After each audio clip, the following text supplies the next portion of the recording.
But I knew that the man I had loved, the man who had been my everything, would be at peace soon. I signed the form, my hand shaking as I scrawled my name on the line.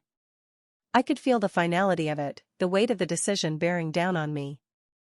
The nurse came in shortly after, and she gave me a nod of understanding. There were no words to say, nothing that could take away the crushing weight of what had just happened. The machines, the lights, the coldness of the room, it was all a blur now. I held my father's hand, the silence of the room swallowing the world around us, and I waited. But I knew that the man I had loved, the man who had been my everything, would be at peace soon. And for the first time in days, I could finally breathe. The moments after I signed the form were a blur. There was an eerie calm that settled over me, as though the act of making the decision had lifted some of the weight off my shoulders. But as much as I tried to convince myself that I was ready, that this was the right choice, my heart knew better. Every beat, every breath, seemed to echo with the finality of what I had just done. The room seemed quieter now, as if it, too, was preparing for what was to come. I sat by my father's side, my hand still holding his, unwilling to let go.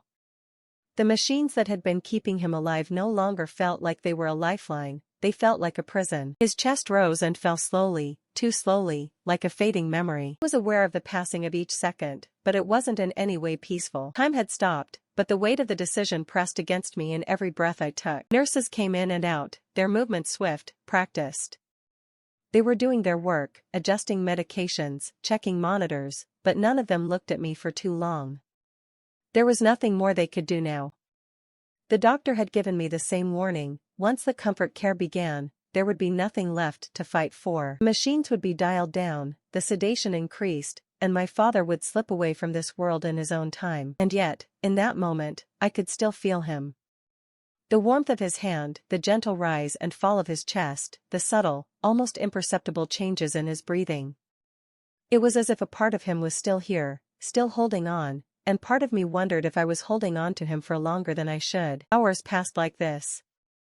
The world outside continued as normal, cars honked, the sky brightened and darkened, people went about their lives. But in this room, in this space, everything was frozen in place. There was a stillness that bordered on suffocating, an awareness that we were entering the final phase of something irreversible. The hardest part wasn't the decision itself, it was the waiting. And as I sat there, waiting for something I couldn't control, I realized that I had no real idea what it would feel like when he was finally gone.